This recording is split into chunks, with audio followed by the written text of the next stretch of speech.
காலை நேர பிரதான செய்திகளின் ஊடாக நர்மதா சிறில் முதலில் தலைப்பு செய்திகள். யாழ் கடலில் மாயமான கடற்தொழிலாளர் உயிருடன் மீட்பு. வாகன இலக்க தகடு அச்சிடும் பணி மீண்டும் ஆரம்பம். முறியும் நட்புறவு, நெதன்யாவுக்கும் ட்ரம்ப் விடுத்துள்ள மிரட்டல். இனி விரிவான செய்திகள். செம்பியன்பற்று கடற்பகுதியில் கடற்தொழிலுக்காக சென்ற நிலையில் காணாமல் போன கடற்தொழிலாளர் பாதுகாப்பாக மீட்கப்பட்டு கரை சேர்க்கப்பட்டுள்ளார். சக கடற்தொழிலாளர்கள் மற்றும் கடற்படையினரின் தீவிர தேடுதல் வேட்டையின் மூலம் சுமார் 10 கிலோமீட்டர் தொலைவில் உயிருடன் மீட்கப்பட்டுள்ளார். குறித்த சம்பவம் யாழ் வடமராட்சி கிழக்கு செம்பியன்பற்று வடக்கு கடற்பகுதியில் இடம்பெற்றுள்ளது. சம்பவம் தொடர்பில் மேலும் தெரிய வருகையில், செம்பியன்பற்று வடக்கு பகுதியைச் சேர்ந்த கடற்தொழிலாளர் ஒருவர் நேற்று ஜூன் 7 இரவு வழமை போல் கடற்தொழிலுக்கு சென்றுள்ளார். எனினும் நீண்ட நேரமாகியும் அவர் கரை திரும்பாததால் அச்சமும் அப்பகுதியில் பெரும் பரபரப்பான சூழ்நிலையும் ஏற்பட்டது.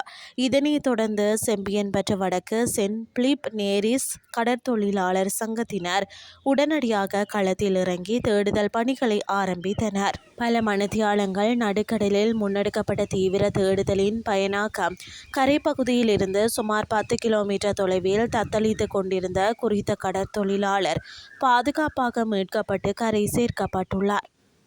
ஒரு வருடத்திற்கு மேலாக தற்காலிகமாக நிறுத்தி வைக்கப்பட்டிருந்த வாகன இலக்க தகடுகளை அச்சிடும் பணி தொடங்கப்பட உள்ளது. போக்குவரத்து அமைச்சர் நெடுஞ்சாலைகள் அமைச்சர் பிமல் ரத்நாயக்கவின் தலைமையில் வெரகெராவில் உள்ள மோட்டார் போக்குவரத்து திணைக்கள வளாகத்தில் இப்பணி தொடங்கப்பட உள்ளதாக மோட்டார் போக்குவரத்து திணைக்களம் தெரிவித்துள்ளது.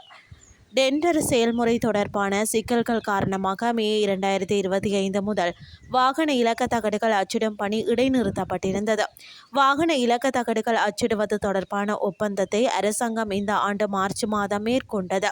22 ஆண்டுகளாக வாகன இலக்க தகடுகளை அச்சிட்டு வந்த நிறுவனத்தின் ஒப்பந்த காலம் கடந்த ஆண்டு ஏப்ரல் 30 முடிவடைந்ததை தொடர்ந்து இலக்க தகடுகளை அச்சிடுவதற்கான ஒரு நிறுவனத்தை தேர்ந்தெடுப்பதற்கான போக்குவரத்து அமைச்சு கொள்முதல் செயல்முறையை தொடங்கியது.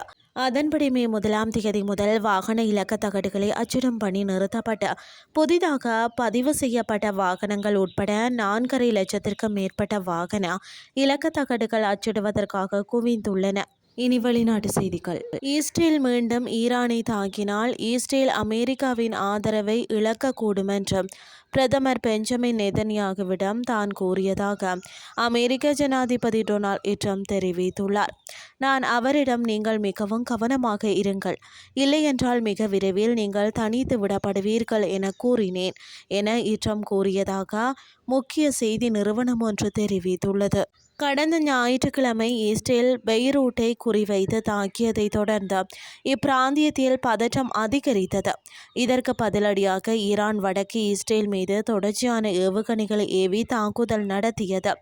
இந்த நிலையில் ஞாயிற்றுக்கிழமை இரவு நடைபெற்ற தொலைபேசி உரையாடலின் போது ஈரானுக்கு எதிராக மீண்டும் பதிலடி தாக்குதலை நடத்த வேண்டாம் என்று ட்ரம்ப் நெதன்யாகுவிடம் வலியுறுத்தியுள்ளார். இருப்பினும் ட்ரம்ப் கூறியதை நெதன்யாகு ஒரு புரிந்து கொண்டிருக்க வாய்ப்பே இல்லை என்றும் அவர் தனது விருப்பப்படியே செயல்படுகிறார் என்றும் அமெரிக்க அதிகாரி ஒருவர் தெரிவித்துள்ளார். மேலும் இஸ்ரேலில் அரசியல் ரீதியாக தனது பதவியை தக்க வைத்துக் கொள்ள நெதன்யாவுக்கு போர் தொடர வேண்டியுள்ளது. ஆனால் அமெரிக்காவில் அரசியல் ரீதியாக நிலைத்திருக்க ட்ரம்புக்கு இப்போர் முடிவுக்கு வர வேண்டியுள்ளது என்றும் அந்த அதிகாரி சுட்டிக்காட்டியுள்ளார். இத்துடன் செய்திகள் யாவும் நிறைவடைகின்றது. அடுத்த இரவு 8:30 எதிர்பாருங்கள். நன்றி.